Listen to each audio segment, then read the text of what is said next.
This presentation is a brief summary of the events and teaching of Jesus in Luke chapter 18. We hope it will remind you of the key points in this chapter once you have read and studied them yourself. The 18th chapter of Luke begins with two parables about prayer. Jesus told the first parable to encourage us to pray and not to lose heart. The story was about a widow who kept asking a judge to provide her with justice against an adversary. Even though the judge cared nothing for God or man, he decided to deal with the matter on her behalf because she was wearing him out. Jesus urged us to listen to this unrighteous judge. If such a man would act on this widow's behalf, how much more will God act on the part of his elect who pour out their hearts to him day and night? The key is that we need to be asking and not giving up. Such prayer is a bold expression of our faith. Then Jesus told the story of two men who went to the temple to pray, the Pharisee and the publican. The Pharisee feared God and proceeded to boast in his prayer about both his zeal in religious ritual and the moral superiority he claimed over the immoral, including the tax collector who had come to pray. The tax collector's prayer was much different. He saw himself in God's presence and asked for God's mercy because he was a sinner. The key difference in these two prayers was that the Pharisee compared himself to other, lesser men, while the publican viewed himself in reference to God. The people who listened to this parable must have been shocked when Jesus told them that it was the publican and not the Pharisee who went away justified because he had humbled himself. Then we are told that the people brought their inference to Jesus and his disciples rebuked them.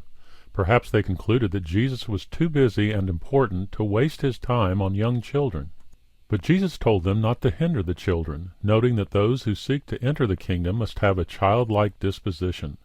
Surely he had in mind their innocence and meekness, as well as their willingness to follow those who are wiser.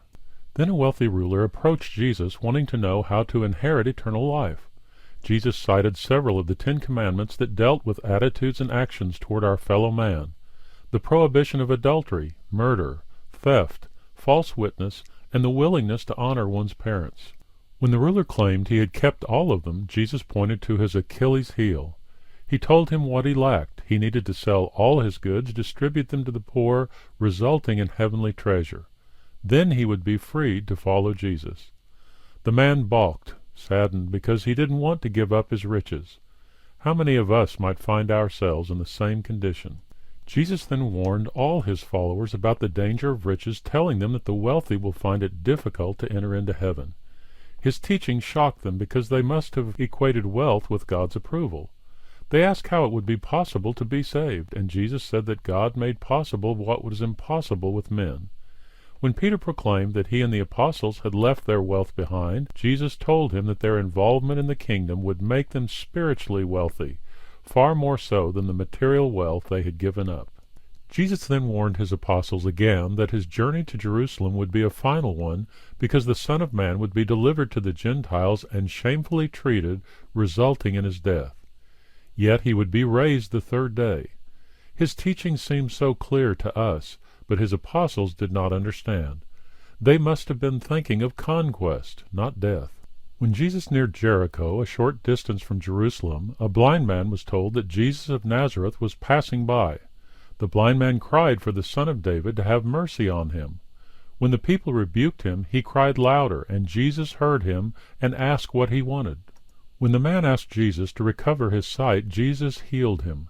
His mercy and power were once more on display. The man who had been blind glorified him, and the people who saw it praised God.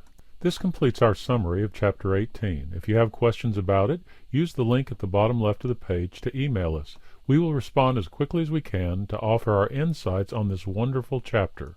You are now ready to read chapter 19, where Jesus moves closer to Jerusalem and the trials that await him there.